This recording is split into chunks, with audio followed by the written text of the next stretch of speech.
अस्सलामुअलैकुम व्यूअर्स, कैसे हैं? उम्मीद करती हूँ सब खैरियत से होंगे। मेरे चैनल को सब्सक्राइब कर लें और बेल आइकन को प्रेस कर लें ताकि हर आने वाली वीडियो की नोटिफिकेशन आप तक पहुँच सके।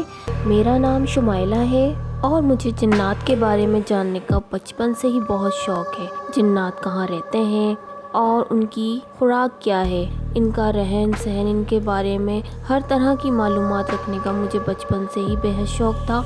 इसलिए मैं अपनी दादी जान से हमेशा फरमाइश करती थी कि दादी जान मुझे जिन्नात की कहानी सुनाए। दादी जान एक दो दफ़ा डांटती भी थी कि ये क्या लड़की है जो जिन्नात के बारे में मुझसे मालूम करती रहती है, लेकिन फिर कहानी सुना ही देती थी। वो तो कहानियाँ थीं जो हम सुनते थे अपनी दादी जान से, लेकिन जो वाक़या आज शेयर करने जा रही हूँ वो हकीकत पे मबनी है। ऐसा वाक़या जो हमारे रोंगटे खड़े कर देता है, सोच के भी खौफ आता है क्या वाकई में आज के ज़माने में ऐसा हो सकता है। ये वाक़या हमारी पड़ोसन सईदा बाजी के साथ पेश आया। सईदा बाजी हमारे महल्ले में रहती हैं और हमारे घर उनका आना जाना रहता है क्योंकि हम उनसे अपने घर के कपड़े सिलवाते हैं। वो कपड़े बहुत अच्छे सीती हैं, यहाँ तक के महल्ले के सभी लोग उनसे कपड़े सिलवाते हैं। इस दिन भी मैं दादी जान के साथ बैठी कहानी सुन रही थी। इतने में दरवाज़ा बजा। अम्मी ने कहा, बेटा देखो दरवाजे पे कोई है। मैं दरवाज़ा खोलने गई, सईदा बाजी हमारे कपड़े लेकर आई थी। फिर अम्मी की आवाज़ आई, बेटा कौन आया है? तो मैंने बड़ी खुशी से कहा, अम्मी सईदा बाजी आई हैं, हमारे कपड़े सिल गए। फिर सईदा बाजी को मैं अंदर कमरे में दादी जान के पास ले आई। सईदा बाजी दादी जान को कपड़े दिखा रही थीं। कपड़े बहुत ही अच्छे सिए थे सईदा बाजी ने। इतने में अम्मी भी आ गई चाय लेकर। फिर अम्मी ने सईदा बाजी से कहा, अरे बहुत दिन लगा दिए इस दफ़ा, खैर तो है, सब खैरियत है? अम्मी ने सईदा बाजी की तरफ देखा। सईदा बाजी की आंखों में अचानक आंसू आ गए। हम सब हैरत में थे कि सईदा बाजी इस दफ़ा काफ़ी खामोश हैं। दादी अम्मी ने भी सईदा बाजी से सवाल किया, क्या हुआ सईदा, इतनी खामोश क्यों हो और तुम रो क्यों रही हो? सईदा बाजी ने तो फिर तो फूट फूट कर रोना शुरू कर दिया। फिर अम्मी ने मुझे पानी का गिलास लाने को कहा। मैं जल्दी से भागकर पानी का गिलास लाई और सईदा बाजी को पानी पिलाया। फिर अम्मी ने सईदा बाजी से दोबारा पूछा, सईदा कुछ बताओ क्या हुआ? तुम्हारी आंखें भी काफ़ी सूजी हुई हैं, क्या काफ़ी दिन से तुम सोई नहीं हो? सईदा बाजी ने अपने आप को थोड़ा संभाला, फिर हमें अपनी सारी कहानी सुनाई और कहा, आप तो मेरी बेटी सहरिश को जानती ही होंगी बाजी। बस वो जब से पैदा हुई थी तो बड़ी ही गोल मटोल और सेहतमंद बच्ची थी, मगर न जाने किसकी नज़र लगी मेरी बच्ची को। जब वो 5 साल की हुई तो एक दिन अचानक ही इसे दौरा पड़ गया। इसका सारा जिस्म अकड़ गया था, आंखें बाहर को उबल पड़ी थीं, वो अजीब सी आवाज़ें निकाल रही थी। मैं अपनी बच्ची की यह हालत देख के बहुत परेशान हो गई थी। डॉक्टर के पास लेकर गई, बड़ा इलाज करवाया, मगर जैसे ही इसकी हालत बेहतर होने लगती थी इसे दोबारा दौरा पड़ जाता था। फिर जैसे ही वो 10 साल की हुई इसकी हालत ज़्यादा ख़राब होने लगी। मैंने बड़ा इलाज करवाया मगर डॉक्टरों को इसकी बीमारी का कुछ पता न चला। फिर मेरी एक रिश्तेदार ने मुझे मशवरा दिया कि मैं इसे किसी आमिल वग़ैरह के पास दम करा कर देखूँ। मुझे इसकी बात पसंद आई। मैं सहरिश को लेकर महल्ले के मस्जिद के मौलवी साहब के पास चली गई। बाजी आप यकीन करें, मैं जैसे ही मस्जिद के अंदर दाखिल हुई सहरिश एकदम ठीक हो गई। मैंने एक लंबे अरसे के बाद अपनी बच्ची को ठीक देखा था। इसका मासूम चेहरा देखकर मैं रोने लगी। इतने में मौलवी साहब आए और मैंने उनको सारा किस्सा सुनाया। फिर मौलवी साहब बोले, देखो बीबी, तुम्हारी बेटी पर एक जिन का बच्चा आशिक है। वो जिन का बच्चा तुम्हारी बेटी का हम उम्र है।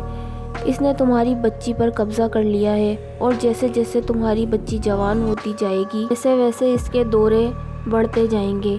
ये सुनकर मैं रोने लगी तो मौलवी साहब ने कहा, देखो बीबी, मुझसे जिस कदर हो सका मैं इस बच्ची के लिए करूँगा, मगर तुम्हें इसकी हिफाजत तब तक करनी होगी जब तक ये 18 साल की नहीं हो जाती, और जो मैं अमल तुम्हें बताऊँगा वो तुम्हें इसके 18 साल होने तक करना है, अगर तुम्हें अपनी बच्ची सही सलामत चाहिए तो। मैंने मौलवी साहब से कहा, मैं अपनी बच्ची की हर तरह से हिफाजत करूँगी। फिर मौलवी साहब ने मुझे तावीज़ और पड़ा हुआ पानी दिया। मैं इतने सालों तक मौलवी साहब का बताया हुआ अमल करती रही और घर चलाने के लिए सिलाई भी करती रही। बाजी यकीन जाने कोई एक ऐसा दिन नहीं गुज़रा था کہ اس جن کے بچے نے ہمیں تنگ نہ کیا ہو۔ آئے دن وہ جن کا بچہ ہمارے گھر آتا اور رات کے وقت یہی کہتا کہ میں تمہاری بیٹی کو اپنے ساتھ لے جاؤں گا، جیسے ہی یہ 18 سال کی ہوگی میں اس کو اپنے ساتھ لے جاؤں گا۔ اس طرح کی آوازیں ہمارے کانوں میں آتی اور ہم خوفزدہ ہو جاتے۔ سعیدہ باجی اپنی بیٹی کی بات بتاتی جا رہی تھیں اور ساتھ ساتھ روتی بھی جا رہی تھیں۔ ہم سب کو سعیدہ باجی پر بہت ترس آ رہا تھا۔ دادی جان نے سعیدہ باجی کو تسلی دی اور کہا کہ اللہ پر بھروسہ رکھو، سب ٹھیک ہو جائے گا۔ سعیدہ باجی اور زیادہ روئیں اور پھر کہا، دادی جان کچھ ٹھیک نہیں ہوگا، کچھ بھی ٹھیک نہیں ہوگا۔ وہ جن کا بچہ میری بیٹی کو لے جا چکا ہے دادی جان، اب کچھ ٹھیک نہیں ہو سکتا۔ میری بیٹی جا چکی ہے، میری ایک ہی بیٹی تھی، مجھ سے وہ چھین کر لے گیا دادی جان، میری بیٹی اب کبھی واپس نہیں آئے گی۔ یہ بات سن کے تو ہم سب ایک دم خوفزدہ ہو گئے اور ہم سوچنے لگے کیا ایسا بھی ہوتا ہے، جنات لے بھی جاتے ہیں؟ میں تو بہت ہی خوفزدہ ہوئی کیونکہ مجھے تو جنات کے بارے میں جاننے کا بہت ہی شوق تھا۔ اور سعیدہ باجی روتی جا رہی تھیں۔ انہوں نے بتایا، ایک ہفتے پہلے میں گھر کے کام میں مصروف تھی۔ سحرش کو میں نے زنجیر ڈال کر کمرے میں باندھ رکھا تھا۔ کمرے کے دروازے کے ساتھ میں سلائی مشین رکھے بیٹھی ہوئی تھی اور اپنے کام میں مصروف تھی کہ اچانک مجھے تالا کھلنے اور زنجیروں کے گرنے کی آواز آئی۔ میں فوراً اٹھ کر کمرے کی طرف بھاگی۔ میں یہ دیکھ کر حیران رہ گئی، وہاں تو میری بچی تھی ہی نہیں۔ چیختی ہوئی ادھر ادھر بھاگی، اپنی بچی کو خوب ڈھونڈا، لیکن باجی میری بچی کا گھر میں نام و نشان نہیں تھا۔ میں فوراً بھاگی مولوی صاحب کے پاس گئی اور مولوی صاحب نے پھر مجھے کہا، تمہیں کہا تھا نا کہ اس کی حفاظت کرنا۔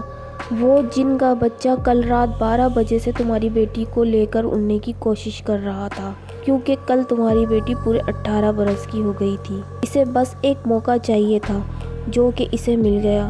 تم اپنی بیٹی کے گرد حصار کرنا بھول گئیں، بس وہ لے گیا۔ باجی مولوی صاحب کی یہ بات سن کے میں بہت روئی باجی اس دن سے لے کر آج کے دن تک میری بیٹی کی کوئی خبر نہیں، جن نہ جانے کہاں لے گیا میری بیٹی کو۔ اتنا کہہ کر سعیدہ باجی پھوٹ پھوٹ کر رونے لگی، جبکہ میں، دادی جان اور امی شدید حیرت میں مبتلا تھے۔